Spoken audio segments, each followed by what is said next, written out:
We'll start our session. Okay. Hare Krishna, Prabhuji. Hare Krishna. So let's chant the prayers. Om Jnanatimirandasya Jnananjana Salakaya Chakshur Unmilitam Yena Tasmai Shri Gurve Namaha. Namo Om Vishnu Padaya Krishna Pristhaya Bhutale Srimate Bhaktivedanta Swamin Iti Namine. Namaste Saraswati Devi Gauravani Pracharine Nirvishesha Shunyavadi Paschatya Desatarine. Jai Shri Krishna Chaitanya Prabhu Nityananda Shri Advaita Gadadhara Srivasadi Gaura Bhakta Vrinda. Hare Krishna Krishna Krishna Hare Hare Hare Rama Rama Rama Hare Hare. Hare Krishna. Hare Krishna. So welcome you all once again on our Monday and Friday Bhagavad Gita classes, and we are discussing chapter number 4, and we have nearly halfway of chapter 4. So we'll just try to recap quickly before we move ahead. So as of now, we have seen till 24th verses how Krishna has explained about transcendental knowledge to Arjuna, that he said this knowledge actually coming from long back. I have given this knowledge earlier to Vivaswan, and then somehow or the other, in due course of time, this knowledge actually got lost, and I'm re-establishing it through it. And then we have seen how Arjuna asked a question that, it seems to be of my same age, but how you have given this knowledge? And then Krishna speaks about his transcendental appearance and his knowledge, right? And Krishna says that, no, I appeared earlier as well as you too, but I remember everything and you don't. So that's how Krishna's transcendentals. And then when we discuss about this verse, an important verse, that Janma Karma Chame Divyam, Krishna says, my appearance and activities are transcendental. Anyone who knows it, they actually come back to my abode. And after that, we discussed about a bit on Krishna says about these 4 varnas are actually created by me, and all the 4 varnas are actually supposed to cultivate samavadara bhakti at the end. We'll discuss it later on in more chapters as well. And then Krishna explains very importantly that these 3 modes, it doesn't bind me. And to explain it, Krishna explained more about saying how it doesn't affect him, right? And then Krishna says that anyone who knows this knowledge, that Krishna is above these three modes, and when they perform these activities, they burn up their karmas as well. And Krishna explains about the 3 terms: karma, what is akarma, and what is vikarma. I think we have discussed this in 2-3 classes about understanding what real karma means, what is akarma means, and what vikarma means. And we are supposed to do akarma. Again, in akarma, there are 2 ways. One is not doing work, another is working still, getting no reaction. So we need to perform that activity having no reactions, means performing activities to with surrendering to Lord Sri Krishna, or offering our activities to Sri Krishna, offering our results of activities to Krishna. So that's how we perform akarma. And then Krishna spoke about this stage of perfection, how the siddhas, they have performed it by free from desire, being self-controlled, being equipoised, they free from proprietorship, and they do not incur any sin. So that's how, and Krishna says, you should be satisfied, right? Even the same word Krishna has spoken earlier in chapter 2 as sukha dukhe samay krutva. Krishna says that, be equipoised in sukha and dukha, and fight the war, or fight the battlefield, or perform your activities, right? And Krishna says in that way you won't incur any sinful reactions, right? And till that we have discussed. And the 24th verse we have discussed about by acting in spiritual consciousness, we actually lead to spiritual world or spiritual goal. That is by using this spiritual instruments, by performing spiritual yajnas, by putting spiritual oblations, and we can actually attain spiritual kingdom as well. And that's how basically being engaged our activities in spirituality, right? So that's how we have discussed till verse 24. Today we'll try to discuss some more thing where Krishna is going to speak more about the sacrifice, right? So there are different types of sacrifices, and Krishna will going to play down all the sacrifices. And I've just made a small, not slide, but I've summarized kind of 7 verses and made a small notes. I'll just going through those, so to make it we can cover up all this types of yoga in today's sessions, right? So before moving ahead, anyone any questions or thought or discussion? Anyone want to share something?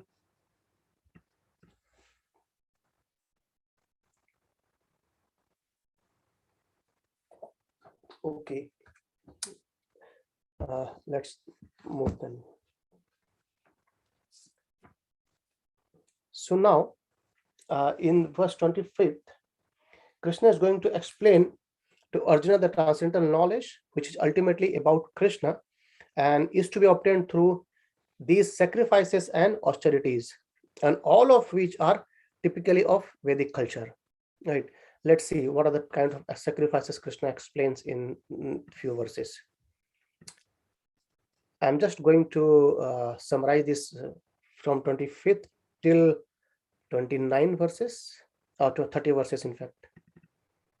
I will go through 31, 30 to 33 as well, right? Can you see my screen? Yes, Prabhu. Okay, thank you, Prabhu. So let's see. So first Krishna says in 25th verse about the two yajnas. First one is demigod worship, or devim evapare yajna, or worshipper to devatas. And then he speaks about Brahman worship, or impersonal or Brahma Jyoti worship. Right. So Krishna starts with this. He says that I'm not going to verses. Krishna says, okay, let me read the translation actually. That will be good. Some yogis perfected worship the demigod by offering different sacrifices to them, and some offer sacrifices in the fire of the supreme Brahman. So the first one, or demigod worship, we'll discuss this demigod worship later on in chapter 7 elaborately, where even Prabhupada mentions here as well that these are not kind of first class way of worshipping Lord, worshipping devatas. So what is Prabhupada mentioned in the purport that those who are interested in material benefits, they worship the demigods by various sacrifices according to the various Vedic rituals. However, they perform in a Vedic manner, right? To get this, to get the results or to enjoy for their sense gratifications. There are very important Prabhupada mentions in the purport. I'll read it out. It says, as described above, a person engaged in discharging duties in Krishna consciousness is also called a perfect yogi or a first-class mystic. But there are others also who perform similar sacrifices in the worship of demigod, and still others who sacrifice the supreme Brahman or the impersonal feature of the Supreme Lord. So there are different kinds of sacrifices in terms of different categories. Such different categories of sacrifice of different types of performers only superficially demark varieties of sacrifices. Factually, sacrifice means to satisfy the Supreme Lord, Vishnu. So Yajna, Krishna's name is Yajna as well. Yajnapati is Krishna himself. And we'll see this again in chapter 5 and I'm going ahead. So Prabhupada mentioned that all the sacrifices what we do, and even the sacrifices which we are going to discuss today, like demigod worship, Brahman worship, mind control, sense enjoyment, self-control, charity, austerity, all they are actually somehow or other to please Krishna, and they ultimately lead toward that goal, right? So Prabhupada is mentioning in the purport that actually sacrifices means to satisfy the Supreme Lord, Vishnu, who is also known as Yajna. So Krishna is also known as Yajna. His another name is Yajna. So all the different varieties of sacrifices can be placed within two primary divisions, namely sacrifice for worldly possession and sacrifice in pursuit of transcendental knowledge. So sacrifice for satisfaction of Krishna, and other is the way for our material or worldly possessions, right? And those who are in Krishna consciousness sacrifice all material possessions for the satisfaction of Supreme Lord, while others who want some temporary material happiness sacrifice their material possessions to satisfy a demigod such as Indra, the sun god, etc.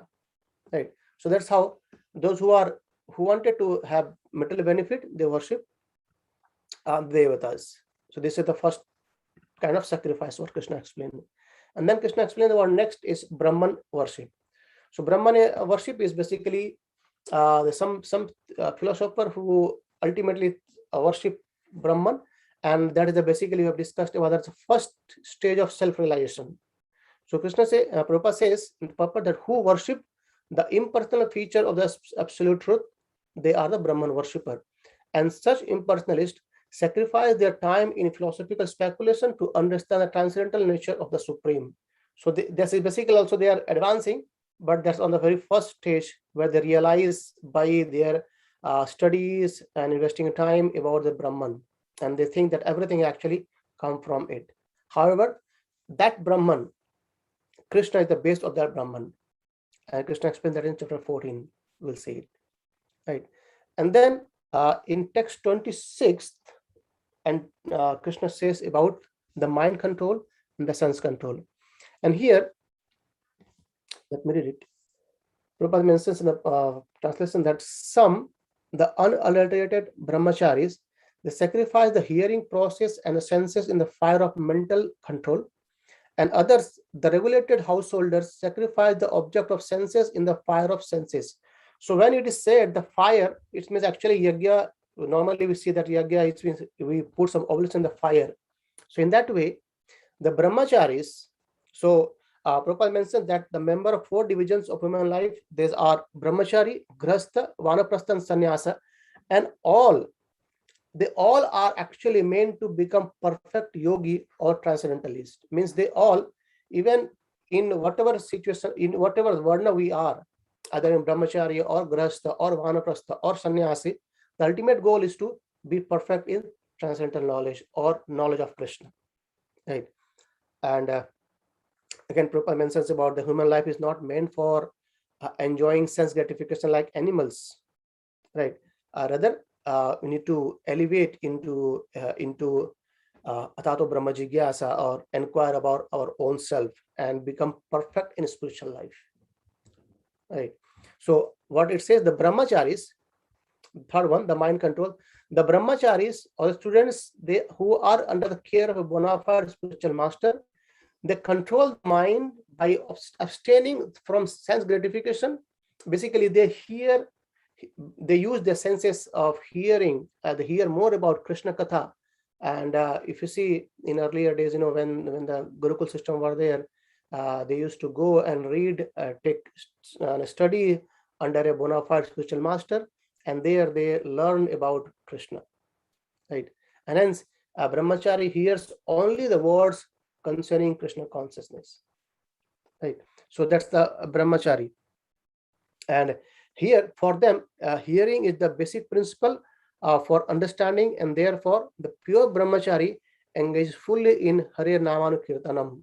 Prabhupada mentioned that this brahmachari, they always engage themselves in chanting and hearing the glories of the Lord, right? That's the third type of sacrifice Krishna explaining.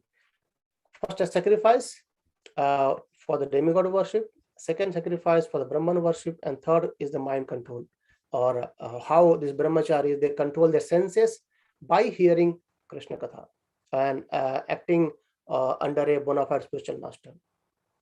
And the fourth is sense enjoyment, where Vishyan Anya Indriyasu. So where this is especially spoken for grahastha or householder life, where the householder people, is how they sacrifice.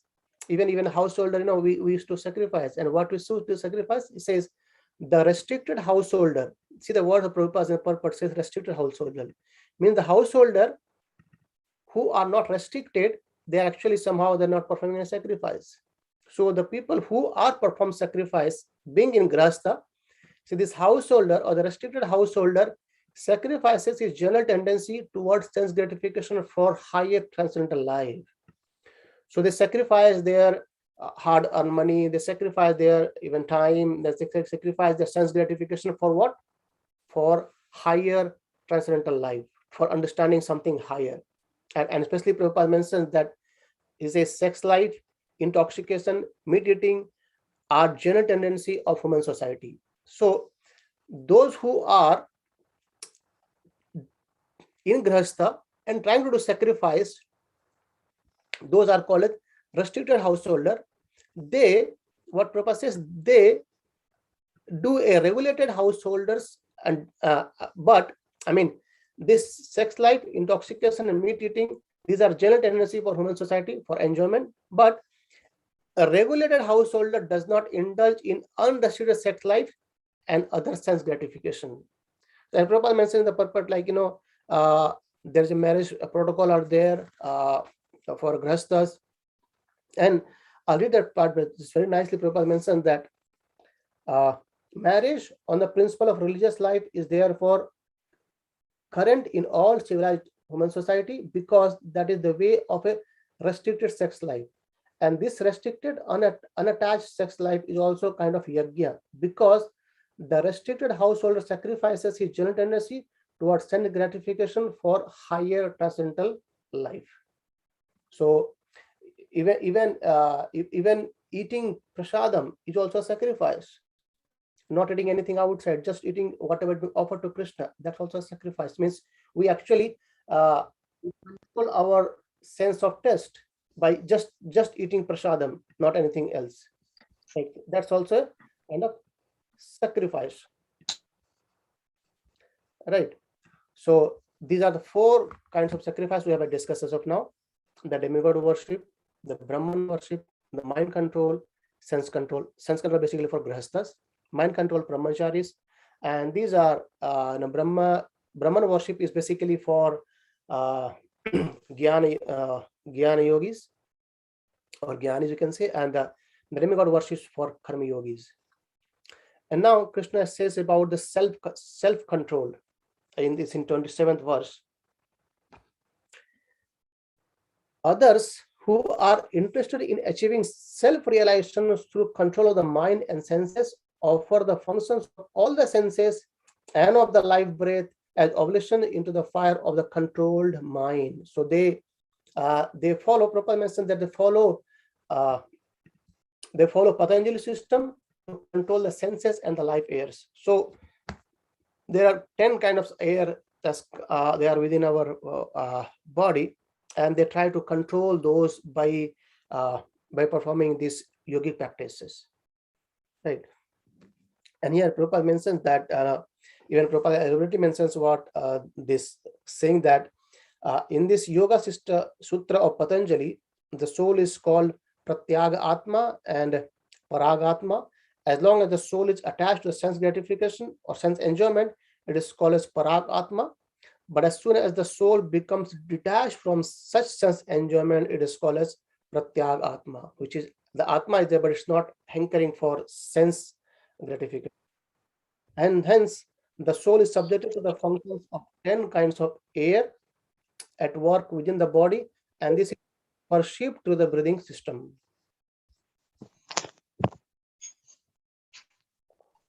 Okay. And someone mute. Okay. Do you want to say something, Prabhu? Any question here?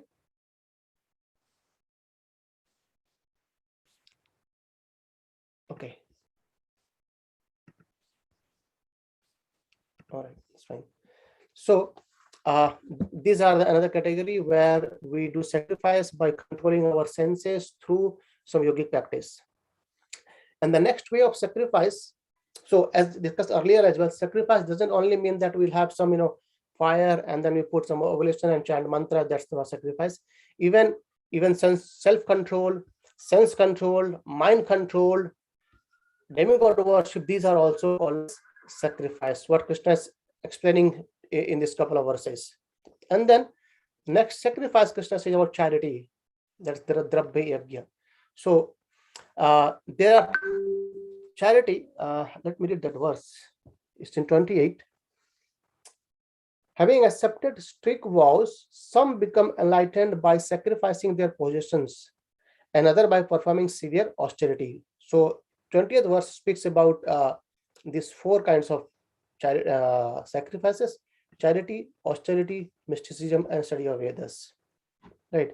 So having accepted strict vows, some become enlightened by the sacrificing their possessions, another by performing severe austerity, and by practicing the yoga of eightfold mysticism, or by studying the Vedas to advance in transcendental knowledge. So these are the four other ways by which, by sacrificing, people advance to transcendental knowledge, like charity. So Prabhupada says there are persons who are sacrificing their possessions in the form of various kind of charity. Like example, making big dharmashala, or giving food for the people who are needy people, and they sometimes some people make hospitals and other things, and so these are the ways by which they use their possessions. They have the good amount of money, and they utilize this money for a charity. So this is also one kind of sacrifice. And then other sacrifice is austerity, that's tapo, or where some people they do some very severe vows for conducting life under certain rigid rules. Example, like Chaturmas, Prabhupada gives example of Chaturmas, like where many people or many yogis, they do not go out of their house for Chaturmas. If you remember the pastimes of Narada Muni in his previous life, where he was a son of a maid servant, right? And there he said that my mother was serving to the transcendentalist who stayed there for 4 months, the Chaturmas, because these yogis or this they do not go anywhere, and they remain there for wherever they are for the 4 months. And then how from them Narada Muni in his previous life heard about Krishna, right? And that's how this is one kind of austerity. But they remain at one place. They even sometimes they do not shave their beard, hairs. They do not cut hairs, do not cut nails, and even many they just eat barely, very minimum, or sometimes just once a day. Some people remain only with the water. These are the austerities they follow. This is called tapasya, right? And we are basically currently we are on this Chaturmas. Actually, we are on 3rd month. And I think in the next week, 3rd month is going to finish, and we'll start the 4th month. 4th month is very important month for all the devotees, because it's Chaturmas, and it's been described that in the whole year, these 4 months are very good for practicing spiritual things, right? And it's been said, if we cannot perform very well in the 4th month, we can actually do on the last month, or Kartik month, or Damodar month, by performing good type of austerity in this Kartik month. We actually get the benefit of performing tapasya in the whole Chaturmas, right? So, and the best kind of austerities, as being said in this Kali Yuga, is Harinam Kirtan. So if we engage ourselves more in Harinam Kirtan in this Chaturmas or upcoming Damodar month, Kartik month, we are going to get benefit, multifold benefits we get by performing small tapasya in this Chaturmas, and especially in Kartik month, right? So that's coming very soon in next week time. And the fourth type of tapasya, or fourth type of sacrifice, Krishna says about the mysticism. So some people are there, or the yogis, they engage themselves in different kind of mystic yogis. There are 8 folds of mysticism, and they perform these types of to get something, get one of those, like anima laguma, like becoming very small, becoming very big, walk on the water. And these are basically, Prabhupada says, these are sacrifice for a certain type of perfection in the material world. And so these are different ways. While yogis, they meditate, and while the karmis, they do, while these people who have money, they do charity, and austerity is self-control, sense enjoyment. And the fourth one in this chapter verse, it says about study of Vedas. So, and there are others people who engage themselves in studying the way different types of Vedic literature, especially the Upanishads and Vedanta Sutras or the Sankhya philosophy. So even they invest their time for studying these Vedas and knowing more about this Supreme Personality of Godhead and other things, right? So, and the last one that comes in 29th verse, Krishna explains that still other who are inclined to the process of breath restraint to remain in trance, practice by offering the movement of the outgoing breath into the incoming and the incoming breath into the outgoing, and thus at last remain in trance. So stopping all breathing, others by stopping all breathings, and others curtailing the eating process, offer the outgoing breath into the itself as a sacrifice. So Prabhupada says this type of yoga of controlling breathing is called as pranayam. So this to try to control the outgoing breathing, outgoing air and incoming air, and they trying to merge it. And Prabhupada mentions some technical words like, what is kumbhaka, yogya and reshika and puraka. What are these by which these pranayam are performed and how they control their senses in that, right? So let me quickly repeat what we have discussed as of now about the different types of sacrifices. Ultimately, they attain knowledge through this kind of sacrifices. So first we discussed about demigod worship, and people they worship devatas to get the boons for that, but according to the Vedic rituals. And some yogis, the jnanis, they are actually on the Brahman worship, and even they spend their time for studying, knowing about the transcendental nature of the Supreme Lord. And then the yogis, they control their minds. This mind control is especially for the brahmacharis, or while brahmacharis, they engage in proper hearing from a bona fide spiritual master, and by which they control their mind from the sense gratification. And the fourth one is the sense enjoyment, where householder or a stricter householder, they restrict sense enjoyment, right? The reason being to transcend or to elevate themselves toward transcendental life. And then the fourth, when we discussed about the self-control, where some people do follow the Patanjali system to control their senses and the life airs. And then we discussed about charity. By giving charity, also we perform yajna. And then austerity, by performing giving, being very rigid to our body and keeping very straight, sitting at one place, or you discussed about chaturmas, desire of austerity or tapasya we do. And then we discussed about the yoga or the eightfold yogis, and we'll discuss it more on chapter 6 about this different types of yoga practices, right? And then some engage themselves in study of Vedas. By studying the Vedas, they try to understand Krishna, know Krishna. And the last one, we say pranayam. So in summary, that is from 30 to 33, in 4 verses, Krishna is going to explain more about the purpose of the sacrifices and what they get by doing the sacrifices.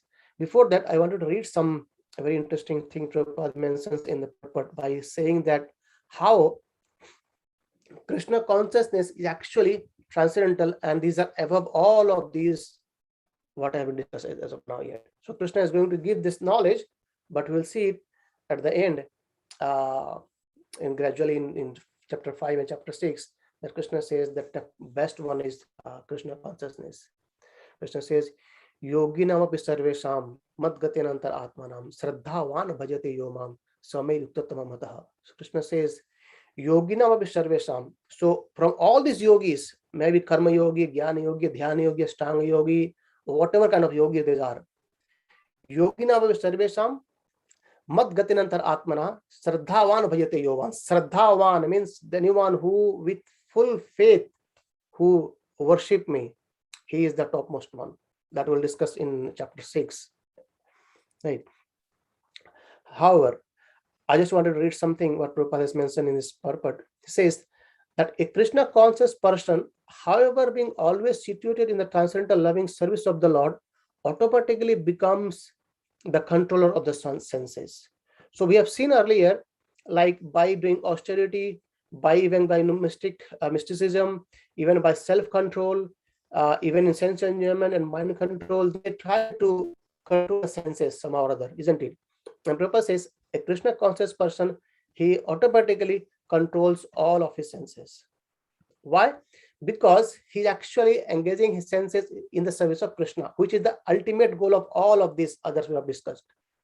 And then Prabhupada mentions that all the yogis are faithfully engaged in different types of sacrifice and are seeking to a higher status of life. And Krishna consciousness, however, is different from these because it is direct service of the Supreme Lord. So by Krishna consciousness, we are actually directly in touch with Supreme Lord. When we chant the holy name, we are actually in direct contact with Krishna. Right? In the similar way, whatever service we do in Krishna consciousness, we are directly serving the Supreme Personality of Godhead, Sri Krishna. And Krishna consciousness cannot be attained by any one of the above mentioned types of sacrifice. See, but on the other hand, but can be attained only by the mercy of the Lord and his bona fide devotees. So bhakti, I think we were discussing earlier as well. So by performing our karma yoga properly, we can be a good karma yogi. We can be by performing getting speculative knowledge, we can be jnana yogis, or by performing yogas, we can be ashtanga yogis. But to become bhakta or to become a servant of Supreme Personality of Godhead, that only can be attained by the mercy of the Lord and his bona fide devotees. So this bhakti, it is actually it's described in Nectar of Devotion as well. So bhakti is independent of anything. So we cannot say that if I have so much amount of money, I can be a good bhakta. By having money, we can become a millionaire, but we cannot become a bhakta. It's not a qualification for becoming bhakta. And even you cannot say that if I'm poor, then I can become a bhakta. But that also not possible, right? So only possibility is by getting mercy from the Lord himself or from his devotees. So that's we have discussing earlier day about the Agyata Sukriti. So by serving a devotee, unknowingly we have achieved some Agyata Sukriti, and that Sukriti or pious activity sprouts us, and it becomes somehow or other we start performing bhakti. And now as we start performing bhakti, it's our time, it's our duty, it's our responsibility to nourish that seed by pouring the chanting and hearing of Krishna Katha, so that this tree, that the seed good sprouts and it grows more and goes towards Golok Vrindavan, right? And these all other things, even by doing charity, we cannot claim that we can become a servant of Lord. Even by doing self-control, sense control, austerity, even by mind control or by demigod worship, nothing. Yeah, but why? Because this actually helps us. It helps us towards going to a right direction, because we are somehow or on a right track, rather than being, neglecting completely about the God or Lord or the things. Somehow or other, we are in line, and one day we'll go there. But it doesn't mean that by performing all these things we can get bhakti. That's why Prabhupada says that Krishna consciousness cannot be attained by any one of the above mentioned types of sacrifice, but can be attained by the mercy of the Lord and his devotees. And therefore, Krishna consciousness is transcendental. These all are not transcendental yet. Unless and until we, even if you remember in the teachings of Kapil Dev as well, that the Ashtanga yogis or Jnana yogis or Karma yogis, at some point of time they have to cultivate the bhakti towards Supreme Personality of Godhead. Then only it can become transcendental. Otherwise, it's all futile. Right? And Prabhupada gives an example as well. He says that he gives a quote from verse number 26 of chapter 14, Prabhupada says, Mam chayo avicharena bhakti yogena shevate sagunan samatiyat etan brahma bhutaya kalpate. One who engages in unalloyed devotional service to the Lord transcends the modes of material nature and is immediately elevated to the spiritual platform. So these are the words of Krishna in chapter 14.26. A Krishna conscious person begins from the transcendental stage. I'll repeat, a Krishna conscious person begins from the transcendental stage and he is constantly in that consciousness. Therefore, there is no falling down, and ultimately he enters into the abode of the Lord without delay. The practice of reduced eating is automatically done when one eats only Krishna Prasad or food which is offered first to the Lord. And reducing the eating process is very helpful in the matter of sense control. And without sense control, there is no possibility of getting out of this mental entanglement.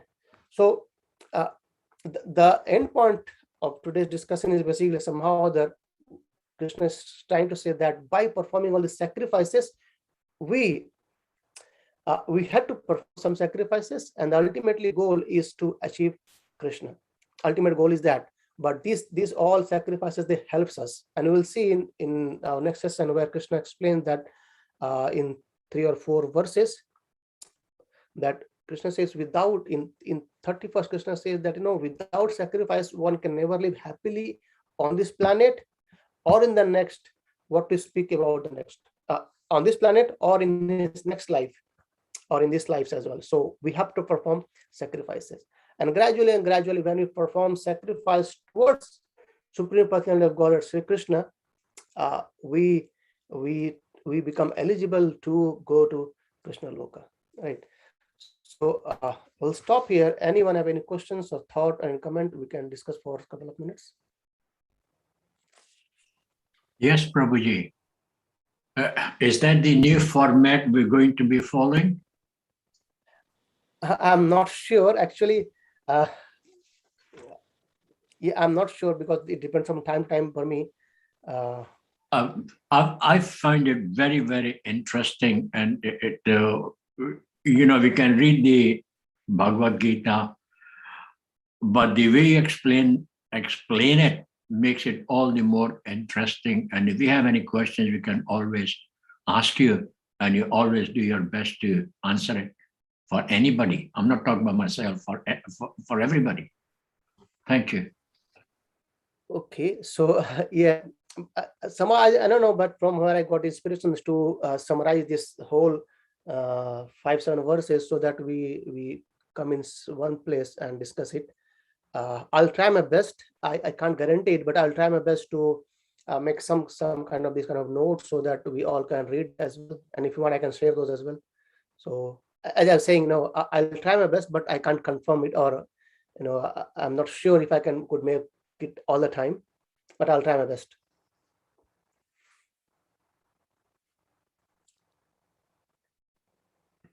Okay, thank you for your suggestion. Hopefully it helps all of us to go ahead in that way as well. Okay, then we'll stop here. I hope we all are quite I think busy today's in this week's. There's Navratri going on. Might be we might have some other plans as well. But thanks for coming up and joining today's session as well. So we'll continue tomorrow with our book reading session on chapter 3, the Krishna consciousness, the Master's gift.